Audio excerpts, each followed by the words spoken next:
అందరికీ నమస్కారం. శ్రీ స్కాంద పురాణ అంతర్గత సంపూర్ణ కార్తీక మహాపురాణము నిత్య పారాయణ గ్రంథము 12వ రోజు పారాయణము 24వ అధ్యాయము. అత్రి మహాముని చెబుతూ ఉన్నాడు. అగస్త్య, కార్తీక మాస శుక్ల ద్వాదశిని హరిబోధిని అంటారు. ఆ ఒక్క పర్వతిథి వ్రతాచరణం చేస్తే అన్ని తీర్థాలలోనూ స్నానం చేసిన, అన్ని విధాలైన యజ్ఞాలను ఆచరించిన కలిగే పుణ్యం ప్రాప్తిస్తుంది. విష్ణువు పట్ల, ఏకాదశి పట్ల భక్తిని కలిగిస్తుంది. సూర్యచంద్ర గ్రహణ పర్వాల కంటే గొప్పది, ఏకాదశి కంటే 100 రెట్లు మహిమాన్వితమైనది అయిన ఈ ద్వాదశి నాడు ఏ పుణ్యం చేసినా, పాపం చేసినా అది 1,000,000 రెట్లుగా పరిణమిస్తుంది. అంటే ద్వాదశి నాడు ఒకరికి అన్నదానం చేసిన, 1,000,000 మందికి అన్నదానం చేసిన పుణ్యము, ఒక్క మెతుకు దొంగిలించిన, 1,000,000 మెతుకులు దొంగిలించిన పాపము కలుగుతాయి. ఒకవేళ ఏ రోజుకైనా ద్వాదశి గడియలు తక్కువగా ఉన్న పక్షంలో ఆ స్వల్ప సమయమైనా సరే పారణకు ఉపయోగించాలే గాని ద్వాదశి దాటిన తర్వాత పారణం పనికిరాదు. పుణ్యాన్ని కోరే వారెవరైనా సరే ఏ నియమాన్నైనా అతిక్రమించవచ్చును గాని ద్వాదశి పారణను మాత్రం విసర్జించకూడదు. ఏకాదశి తిథి నాడు ఉపవాసం ఉండి మరునాడు ద్వాదశి తిథి దాటిపోకుండా పారణ చేయాలి. తద్వారా కలిగే శ్రేయస్సుని శేషసాయి చెప్పాలే గాని శేషుడు కూడా చెప్పలేడు. ఇందుకు అంబరీషుని కథే ఉదాహరణ. అంబరీషోపాఖ్యానము. ద్వాదశి వ్రతాచరణ తత్పరుడు, పరమ భాగవతోత్తముడు అయిన అంబరీషుడనే మహారాజు ఒకానొక కార్తీక శుద్ధ ఏకాదశి నాడు ఉపవసించి మరునాడు ద్వాదశి గడియలు స్వల్పంగా ఉన్న కారణంగా తిథి దాటకుండానే పారణ చేయాలనుకున్నాడు. అదే సమయానికి దూర్వాస మహర్షి వచ్చి ఆనాటి ఆతిథ్యములో తనకు కూడా భోజనము పెట్టవలసినదిగా కోరాడు. అంబరీషుడు ఆయనను ద్వాదశి పారణకు ఆహ్వానించాడు. తక్షణమే దూర్వాసుడు స్నానాది అనుష్ఠానార్థం నదికి వెళ్ళాడు. అలా వెళ్ళిన ఋషి ఎంతసేపటికి మళ్ళీ రాకపోవడంతో అంబరీషుడు ఆతృతపడ్డాడు. ఆ రోజున ద్వాదశి గడియలు స్వల్పంగా ఉన్నాయి. కాలాతిక్రమణం కాకుండా పారణ చేసి తీరాల్సి ఉంది. అతిథి వచ్చే వరకు ఆగడం గృహస్థ ధర్మం, దానిని వదలలేడు. ద్వాదశి దాటకుండా పారణ చేయడం ఈ వ్రతస్థ ధర్మం, దీనిని వదులుకోలేడు. అదీగాక శ్లోకం. హరిభక్తి పరిత్యాగో ద్వాదశి త్యాగతో భవేత్, ఏతో నుపోషితో భూయాత్ కృత్వా సమ్యగుపోషణం. పూర్వం ద్వాదశ సంఖ్యాకే పురుషో హరివాసరే, పాపముల్లంఘనే పాపాత్ నైవయుజ్యం మనీషిణ. ద్వాదశి వ్రతాన్ని ఉల్లంఘించిన వాడు విష్ణు భక్తిని విసర్జించిన వాడవుతారు. ఏకాదశి నాడు ఉపవాసం చేయకపోతే ఎంత పాపం కలుగుతుందో ద్వాదశి నాడు పారణ చేయకపోతే అంతకు రెట్టింపు పాపం కలుగుతుంది. అంతేకాదు, ఒక్క ద్వాదశి పారణ అతిక్రమణ వల్ల ఆనాటి వ్రతఫలంతో బాటుగానే అంతఃపూర్వం చేసిన 12 ద్వాదశి పారణల మహాపుణ్యం కూడా హరించుకుపోతుంది. జన్మ జన్మాంతర పుణ్యబలం క్షీణిస్తుంది. అన్నింటికన్నా ముఖ్యంగా ద్వాదశి అతిక్రమణము వలన విష్ణు విరోధి భీతి ఏర్పడుతుంది. అందువల్లే ప్రాణావసానమైనా సరే ద్వాదశి పారణ చేయడమే కర్తవ్యం. తద్వారా సంక్రమించే బ్రాహ్మణ శాపం వల్ల కల్పాంత దుఃఖమే కలుగునుగాక. దూర్వాసాగమన అనంతరం కన్నా ద్వాదశి తిరోగమనాత్ పూర్వమే పారణ చేసి హరిభక్తిని నిలుపునట్లయితే కలగబోయే కష్టాలను ఆ కమలనాభుడే కడతీరుస్తాడు.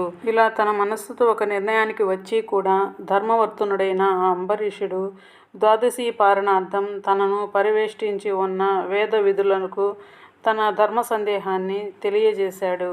అంబరీషుని మనోవ్యధ.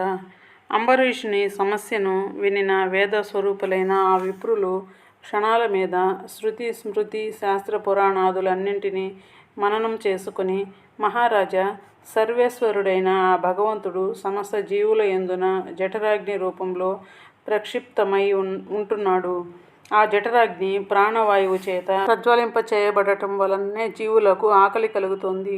దాని తాపమే క్షుత్పిపాస బాధగా చెప్పబడుతూ ఉంది. కాబట్టి యుక్తాహారం చేత ఆ అగ్నిని పూజించి శాంతింపచేయడమే జీవలక్షణం. జీవులచే స్వీకరించబడే భక్ష్య భోజ్య చోష్య లేహ్య రూప అన్నాదులను వారిలోని అగ్ని మాత్రమే భుజిస్తున్నాడు. జీవులందరిలోనూ ఉన్న జఠరాగ్ని జగన్నాథ స్వరూపం కనుకనే. శ్లోకం. అథ స్వపాకం శూద్రం వా స్వన్య సద్మాగతం శుభం, అతిక్రమ్య న భుంజీత గృహమేధ్యతిథిం నిజం.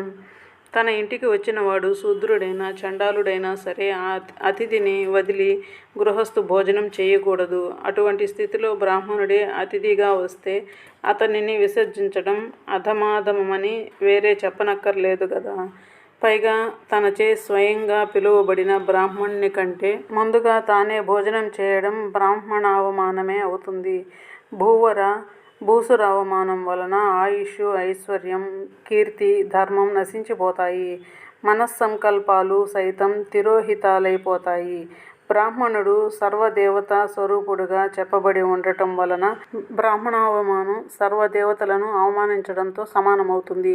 జాతి మాత్రం చేతనే బ్రాహ్మణుడు దేవతాతుల్యుడై ఉండగా కేవలం జన్మ వలననే గాక జ్ఞానం వలన, తపోమహిమ వలన శుద్ధ రుద్ర స్వరూపుడుగా కీర్తించబడే దూర్వాసుని వంటి ఋషిని భోజనానికి పిలిచి ఆయన కంటే ముందే పారణ చేయడం ధర్మమని చెప్పడం సాధ్యం కాదు.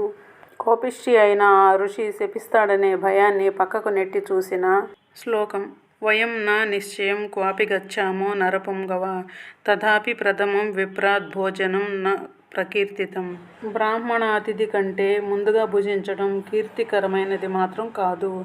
ధరణిపాల ద్వాదశి పారణ పరిత్యాగం వలన తత్పూర్వ దినమైన ఏకాదశి ఉపవాసానికి భంగం కలుగుతుంది.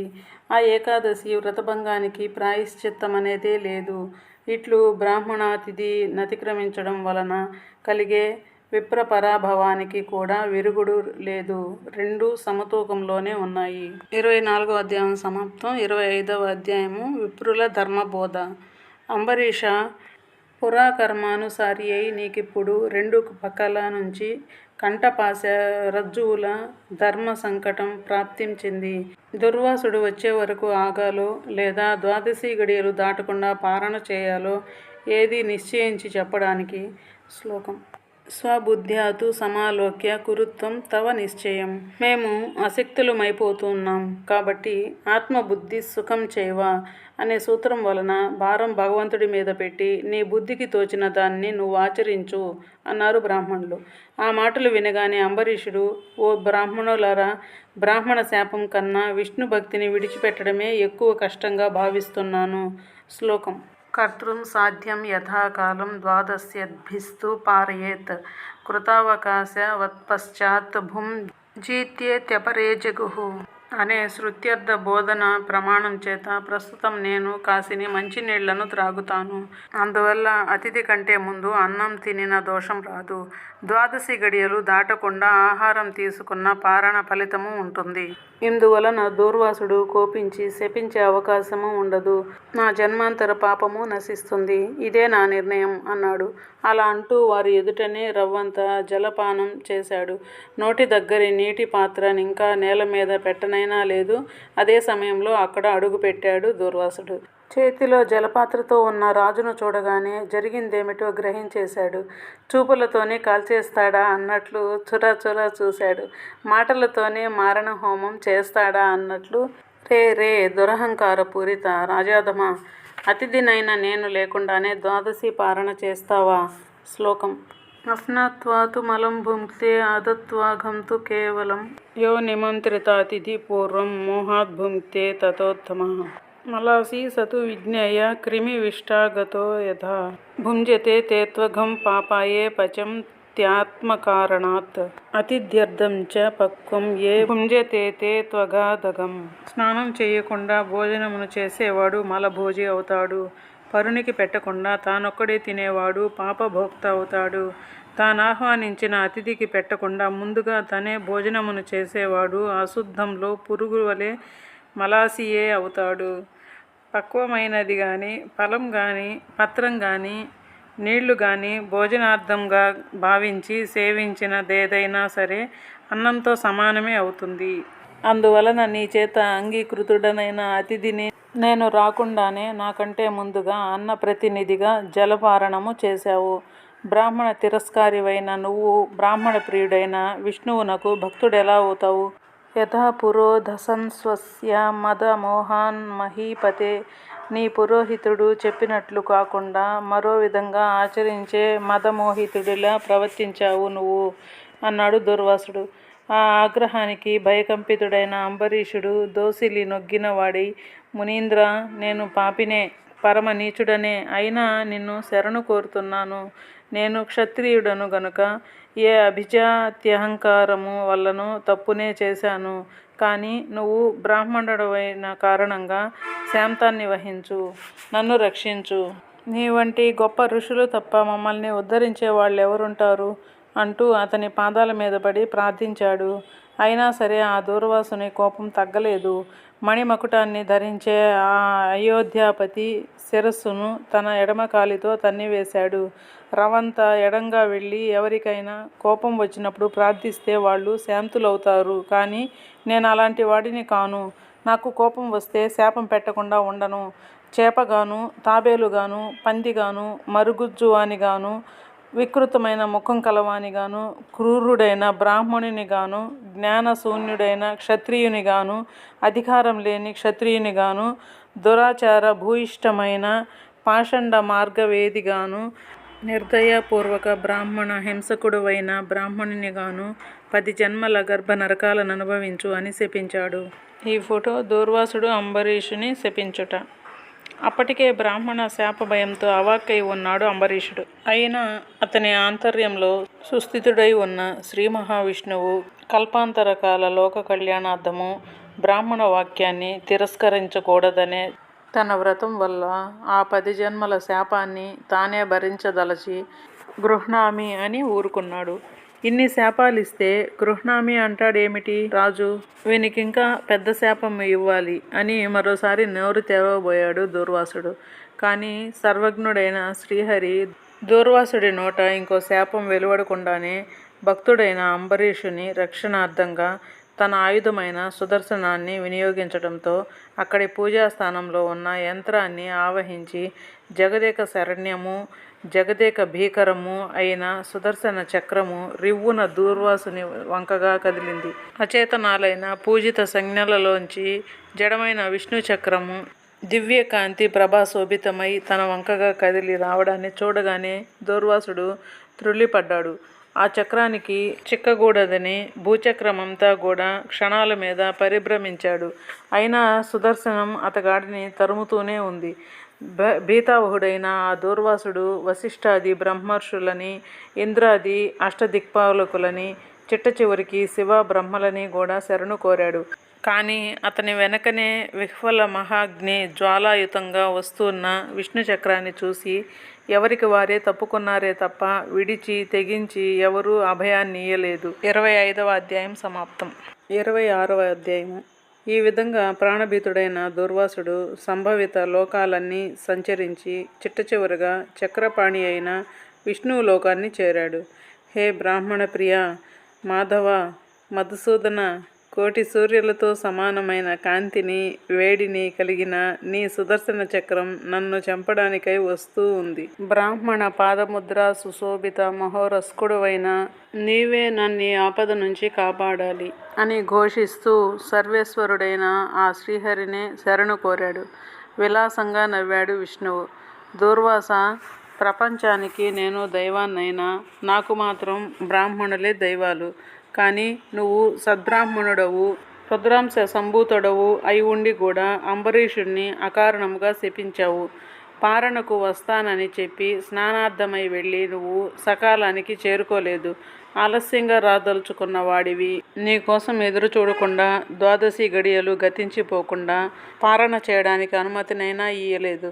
12 దాటిపోవడానికి కొన్ని క్షణాలు మాత్రమే వ్యవధి ఉన్న సమయంలో వ్రతభంగానికి భయపడి మంచినీళ్లను తీసుకున్నాడే గాని ఆకలితోనూ నిన్ను అవమానించాలనో కాదు. అనాహారేపి యచ్చస్తం శుద్ధ్యర్థం వర్ణినాం సదా. నిషిద్ధాహారులకు కూడా జలపానము దోషము కాదని శాస్త్రాలు చెబుతూ ఉండగా అదేమంత తప్పని నువ్వు శపించాల్సి వచ్చింది. ఆత్రేయ, నువ్వెంత కటువుగా మాట్లాడినా కూడా అతగాడు నిన్ను వినయపూర్వకంగా శాంతించుమని వేడుకున్నాడే గాని కోపగించుకోలేదు కదా. అయినా సరే ముముక్షువైన అతగాడిని నువ్వు 10 దుర్భర జన్మలను పొందాలని శపించావు. నా భక్తులను రక్షించుకోవడం కోసం నీ శాపాన్ని నిమిషంలో త్రిప్పివేయగలను.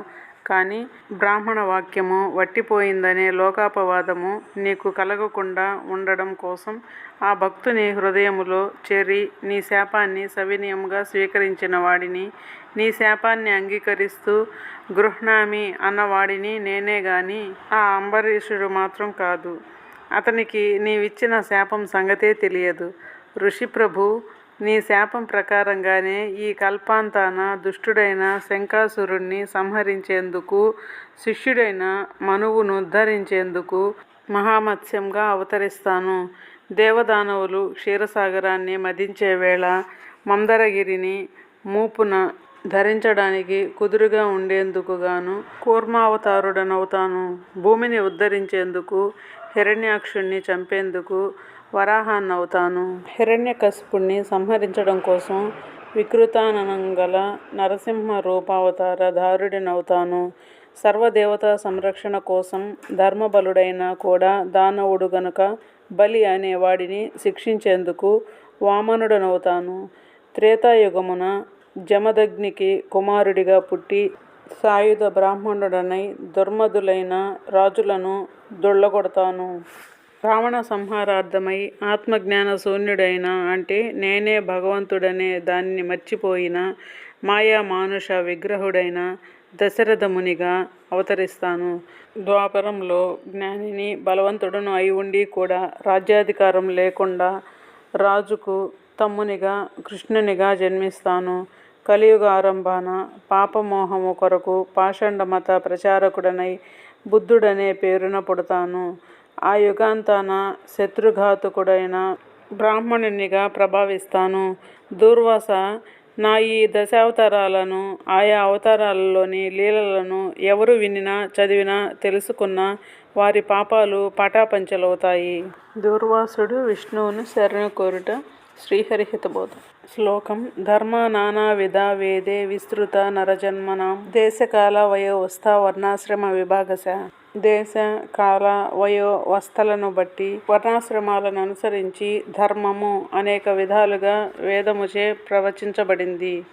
అటువంటి వివిధ ధర్మాలలోనూ కూడా ఏకాదశి నాడు ఉపవాసం, ద్వాదశి దాటకుండా పారణం అనేవి విశ్వజనీనంగా భాషిస్తున్నాయి. అటువంటి వైదిక ధర్మాచరణమును చేసినందుకు గాను నువ్వు ఆ అంబరీషుడిని శపించింది చాలక తిరిగి మరో ఘోర శాపమును ఇవ్వబోయావు. బ్రాహ్మణుడవైన నీ వాక్యాన్ని సత్యము చేయడము, భక్తుడైన ఆ రాజును కాపాడుకోవడము రెండూ నా బాధ్యతలే గనక పునఃశపించబోయే నిన్ను నివారించడానికే నా చక్రాన్ని నియమించాను.